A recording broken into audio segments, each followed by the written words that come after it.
میکائیل اور اس کے فرشتے اژدہا سے لڑنے کو نکلے اور اژدہا اور اس کے فرشتے ان سے لڑے، لیکن غالب نہ آئے، اور اس کے بعد آسمان پر ان کے لیے جگہ نہ رہی۔ اور وہ بڑا اژدہا یعنی وہی پرانا سانپ جو ابلیس اور شیطان کہلاتا ہے اور سارے جہان کو گمراہ کر دیتا ہے، زمین پر گرا دیا گیا اور اس کے فرشتے بھی اس کے ساتھ گرا دیے گئے۔ کیا انسان اس طرح کی جنگ کو جیت سکتا ہے؟ شاید نہیں۔ ہمیں اس جنگ کی پہچان کرنی ہے۔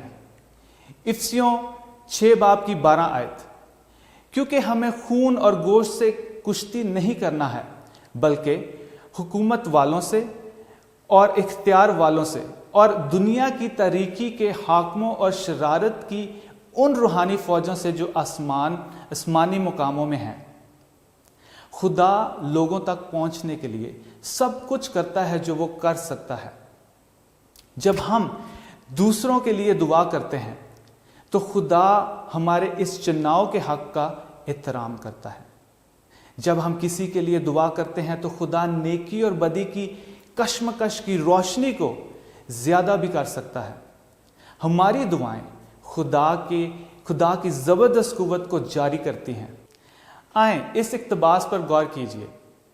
ایمان کی دعا کا جواب ہمیں عطا کرنا یہ خدا کے منصوبے کا ایک حصہ ہے، جو کہ وہ عطا نہیں کرے گا اگر ہم مانگتے نہیں۔ یہ اقتباس مسز ایلن جی وائٹ کی کتاب عظیم کشمکش صفحہ نمبر 525 سے لیا گیا ہے۔ جب ہم کسی کے لیے دعا کرتے ہیں جو مسیح کو نہیں جانتے، یہ ان کی زندگیوں میں الہی برکت کے بہاؤ کو کھول دیتا ہے۔ یہ ایسا روحانی کشمکش ہے جس میں ہمیں دوسروں کے لیے دعا کرنی ہے۔ خدا اپنی قدرت اور بھی زیادہ ان زندگیوں میں ظاہر کرے گا۔ آئیں ہم اپنے سوموار والے مضمون کی طرف چلتے ہیں، اور اس کا عنوان ہے یسوع عظیم شفایت کرنے والا۔ آئیں ان حوالہ جات کو دیکھتے ہیں۔ لوکا 3:21، جب سب لوگوں نے بپتسمہ لیا اور یسوع بھی بپتسمہ پا کر دعا کر رہا تھا تو ایسا ہوا کہ آسمان کھل گیا۔ دوسرا حوالہ دیکھتے ہیں، لوکا 5:16، مگر وہ جنگلوں میں الگ جا کر دعا کیا کرتا تھا۔ تیسرا حوالہ دیکھتے ہیں، لوکا 9 باب اس کی 18 آیت، جب وہ تنہائی میں دعا کر رہا تھا اور شاگرد اس کے پاس تھے تو ایسا ہوا کہ اس نے ان سے پوچھا کہ لوگ مجھے کیا کہتے ہیں۔ یسوع اپنے باپ کے ساتھ ایک مستقل الہی رابطے میں تھا۔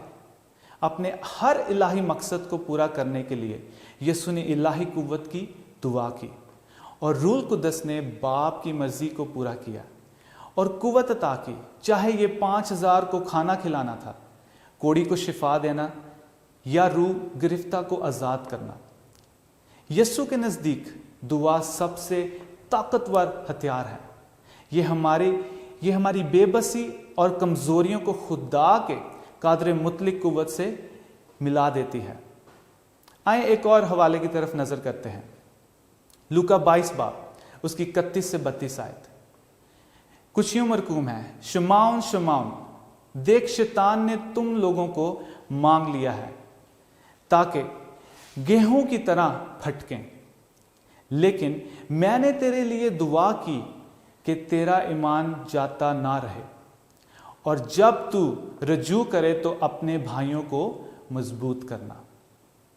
ایک اور حوالہ دیکھتے ہیں، عبرانیوں 7 باب کی 25 آیت۔ اسی لیے جو اس کے وسیلہ سے خدا کے پاس آتے ہیں وہ انہیں پوری نجات دے سکتا ہے، کیونکہ وہ ان کی شفاعت کے لیے ہمیشہ زندہ ہے۔ دعا کے ذریعے ہم روحیں جیتنے والے بن جاتے ہیں۔ یسوع نے پطرس کا نام لے کر دعا کی، یقین دہانی کرائی کہ وہ اس کی آزمائشوں میں اس کے لیے دعا کر رہا ہوگا۔ کیا ہم دعا کرتے ہیں؟ کیا آپ پورے دن میں سے وقت نکالتے ہیں کہ دعا کی جائے؟ کوئی ایسا وقت ٹھہراتے ہیں کہ آپ دعا کریں گے؟ شاید آپ خود کے لیے بھی دعا نہیں کرتے۔ یسوع ہمیں اسی شفایتی دعاؤں کے کام میں اپنے ساتھ شامل کرنا چاہتا ہے اور دوسروں کا نام لے کر اس کے سامنے سر بلند کرنے کے لیے ہمیں دعوت دیتا ہے۔ آج آپ کس کے لیے دعا کر رہے ہیں؟ آپ کو مضبوط رہنا ہے، آپ کو دوسروں کے لیے دعا کرنی ہے تاکہ خدا اپنا شفایتی کام جاری رکھے اور اس کی جو قوت ہے وہ ہر زندگی میں نظر آئے۔ آپ نے پاسٹر عاکف سے اتوار اور سوموار کے اسباق پر سنا، ایک کائناتی کشمکش ہے جس کی وجہ سے ہمیں دعا کرنے کی ضرورت ہے۔ پھر آپ نے سنا کہ کیسے یسوع مسیح ایک عظیم شفایت کرنے والا تھا۔ آئیے اب ہم پاسٹر ایبل نیم سے منگل اور بدھ کے روز کے سبق کے متعلق بھی سنتے ہیں۔ مسیح کے ابدی اور جلالی نام میں آپ سب سننے والوں پر سلامتی ہو۔ عزیزان گرامی، میرا نام پاسٹر ایبل نعیم از فروخ آباد ABN پاکستان کی جانب سے سبق اسکول بائبل گائیڈ تیسری سماہی اور اس کا چوتھا سبق منگل اور بدھ کا مطالعہ۔ جب ہم اس سماہی کی کتاب کا عنوان دیکھتے ہیں، خدا کے لیے دوست بنانا، اس کے کام کو بانٹنے کی خوشی، لہٰذا اس کتاب کا مطالعہ اور بائبل کے تمام طریقہ کار ہمیں اس راہ پر گامزن کریں گے کہ کس طرح ہم خدا میں دوست بنا سکتے ہیں۔ اس سے پہلے کہ ہم اپنے آج کے مختصر مطالعہ کی جانب بڑھیں، آئیے خدا سے دعا میں مدد مانگیں۔ قادر مطلق خدا، تیرے حضور بڑی عاجزی اور انکساری کے ساتھ آتے ہیں۔ اے خداوند، سادہ دلوں کو ہوشیاری بخش اور اے خداوند ہمیں اپنی سمجھ تک پہنچنے کے لیے اے خداوند اپنے پاک روح کی ہدایت کرنا۔ تمام سننے والے کانوں کو اے خداوند بڑی برکت سے نوازنا۔ یہ دعا تیرے پیارے بیٹے اپنے مسیح یسوع کے نام سے مانگتے ہیں، آمین۔ پالوس کی شفایتی دعائیں۔ افسیوں پہلے باب کی 15ویں سے 21ویں آیت پر غور کریں گے۔ اس سبب سے میں بھی اس ایمان کا جو تمہارے درمیان خداوند یسوع مسیح پر ہے اور سب مقدسوں پر ظاہر ہے، حال سن کر تمہاری بابت شکر کرنے سے باز نہیں آتا، اور اپنی دعاؤں میں تمہیں یاد کیا کرتا ہوں کہ ہمارے خداوند یسوع مسیح کا خدا جو جلال کا باپ ہے تمہیں اپنی پہچان میں حکمت اور مکاشفہ کی روح بخشے اور تمہارے دل کی آنکھیں روشن ہو جائیں، تاکہ تم کو معلوم ہو کہ اس کے بلانے سے کیسی کچھ امید ہے، اس کی میراث کے جلال کی دولت مقدسوں میں کیسی کچھ ہے، اور ہم ایمان لانے والوں کے لیے اس کی بڑی قدرت کیا ہی بے حد ہے، اس کی بڑی قوت کی تاثیر کے موافق جو اس نے مسیح میں کی جب اسے مردوں میں سے جلا کر اپنی داہنی طرف آسمانی مقاموں پر بٹھایا، اور ہر طرح کی حکمت اور اختیار اور قدرت اور ریاست اور ہر ایک نام سے بہت بلند کیا، جو نہ صرف اس جہان میں بلکہ آنے والے جہان میں بھی دیا جائے گا۔ اس حوالے میں ہم دیکھتے ہیں کہ پالوس رسول افسس کے ایمانداروں کی حوصلہ افزائی کرتا ہے کہ ان کے ایمان کا حال کیسا کچھ ہے۔ وہ ان کے لیے اپنی شفایتی دعاؤں کو ہمیشہ جاری رکھتا ہے اور انہیں اپنی اور ان کی دعاؤں کے درمیان ازلی اور قدرت والے خدا کی شخصیت کو ظاہر کرتا ہے، جو ہمیں ایک دوسرے سے روحانی طور پر مضبوط کرتی ہیں اور آسمانی مقاموں کی امید بغیر شفایتی دعاؤں کے ممکن نہیں۔ شفایتی دعائیں کرنا اور ایمانداروں کو حقیقی امید دینا پالوس رسول کے دورہ خدمت کا حصہ رہیں۔ شفایتی دعائیں کیوں ضروری ہیں اور شفایتی دعائیں کیا اثر رکھتی ہیں؟ شفایتی دعاؤں سے ہرگز مطلب نہیں کہ دوسرے غلط ہیں۔ دعائیں سب کی کمزوریوں میں ایک روحانی ہتھیار کے طور پر کام کرتی ہیں اور خدا کی مرضی کو ہمارے لیے عمل میں لاتی ہیں۔ آج ہم بائبل میں سے 2 کرداروں کو دیکھیں گے جن کی شفایتی دعائیں کیسا اثر و رسوخ رکھتی ہیں۔ پالوس رسول کی زندگی کا حال کہ ترسوس کا باسی بنیامین کے گھرانے کا یہودی، تعلیم اور موسوی شریعت کی تعلیم کو سمجھنے والا اچھا شاگرد، فریسیوں کے گروہ کی پیروی کرتے ہوئے اپنے آپ کو ربی کی حیثیت سے کوششوں میں تھا۔ قصہ مختصر اس کی زندگی میں بڑا بدلاؤ اور یسوع مسیح کی ملاقات کے بعد خدا اور روح اس میں اس طرح صلاحیت کر گیا کہ وہ جان چکا کہ اسے بہت سے دوست بنانے اور خدا میں بہت سی روحوں کو جیتنے کے لیے اور خدا کا کام بانٹنے کے لیے کیا کچھ کرنا تھا۔ تمام اقوام، غیر اقوام اور یہودی جو صرف شریعت ہی کے پیروکار تھے، پالوس کی خدمت اور بہت سی کلیسیوں میں اس کا کام اور اس کی مستقل وابستگی نے خدا کے لوگوں کو ایک دوسرے کے دوست اور بہن بھائی بنایا۔ یہ سب بغیر شفایتی دعاؤں کے ممکن نہ تھا۔ دعائیں دیکھی اور اندیکھی دنیا کے درمیان ایک ایسا اعلی کار ہے جو نیکی اور بدی کے مابین جنگ میں، جسے ہم عظیم کشمکش کہتے ہیں، ایک ہتھیار کے طور پر کام کرتی ہے۔ آپ نے دیکھا کہ پالوس رسول اور اس کی شفایتی دعائیں ابتدائی کلیسیا کے بڑھنے کے لیے ایک اہم روحانی ہتھیار ثابت ہوئیں۔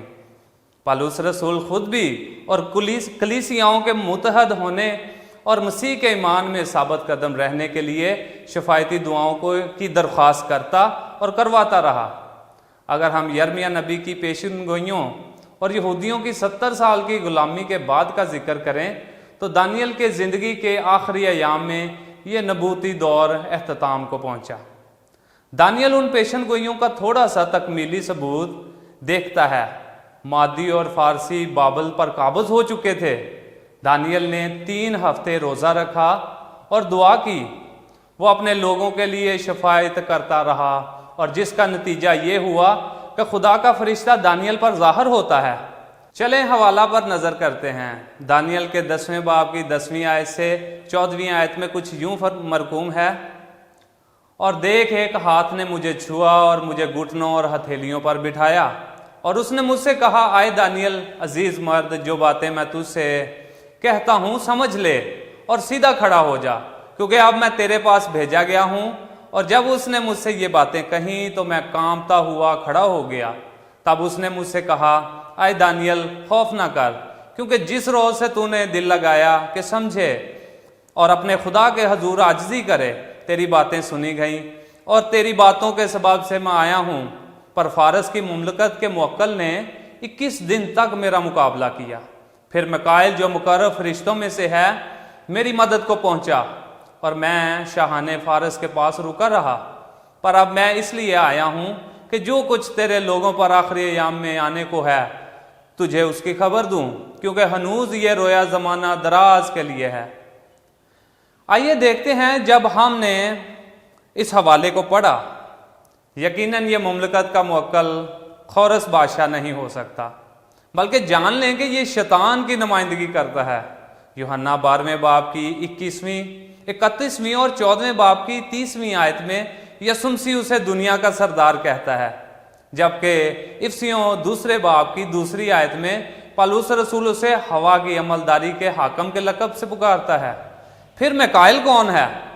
جان لیں کہ میکائیل اصطلاح بائبل میں 5 بار استعمال ہوئی ہے، جو کہ مکاشفہ 12ویں باب کی 7ویں آیت، یہودا کے خط کی 9ویں آیت، دانیل 10 باب کی 13ویں سے 21 آیت اور دانیل 12 باب کی 1 آیت میں ملتا ہے۔ میکائیل، جس کا مطلب خدا کی مانند، کون ہے؟ شیطان کے ساتھ براہ راست جنگ میں یسوع مسیح کو فرشتوں کے سردار کے طور پر بیان کرتا ہے۔ پاک فرشتوں کا نمائندہ اور سردار ہونے کی حیثیت سے شیطان کو شکست دینا اس کا کام ہے۔ واضح رہے کہ دانیل 10 باب نیکی اور بدی کی کشمکش سے پردہ ہٹاتا ہے۔ میکائیل جہنم کی فوجوں کو شکست دینے کے لیے آسمان سے اترتا ہے، اور یہ دانیل کی اپنے لوگوں کے لیے شفایتی دعاؤں ہی کے نتیجہ سے خدا کا جواب ہے۔ خدا ہمیشہ ہماری نجات کے لیے کوشاں ہے۔ یاد رہے کہ لوکا 22 باب میں یسوع مسیح پطرس کے لیے دعا کرتا ہے، وہ آج بھی ہمارے لیے دعا کرتا ہے۔ سو آج ہمارے لیے یہ لازم ہے کہ ابتدائی کلیسیا کی طرح کلیسیا کی افزائش کے لیے زمینی رشتوں کی مضبوطی، دوستوں اور دور و نزدیک کے تعلقاتی لوگوں کے لیے، اپنے ستائے جانے والوں کے لیے ایک بار نہیں بلکہ اپنی زندگی کے تمام ایام شفایتی دعاؤں کو عمل میں لائیں، اور روحانی ہونے اور خدا کی نیک بخت اولاد کی حیثیت سے جانے جانے کے لیے شفایتی دعاؤں کو اپنی زندگیوں میں عمل میں لائیں۔ خدا آپ سب کو بڑی برکت دے، آمین۔ آپ نے ابھی منگل اور بدھ کے اسباق پر پاسٹر ایبل سے سنا کہ کیسے پالوس رسول کی خدمت کا یہ ایک اہم حصہ تھا کہ وہ اپنے ساتھیوں کے لیے، اپنے دوستوں کے لیے اور اپنی کلیسیا کے لیے دعا کیا کرتا تھا۔ تو ہمارے پاس ایک اچھی مثال ہے۔ پھر ہم نے دانیل کی مثال دیکھی، اندیکھی قوتیں جو پیچھے کام کرتی ہیں، اور جب دانیل دعا کر رہا تھا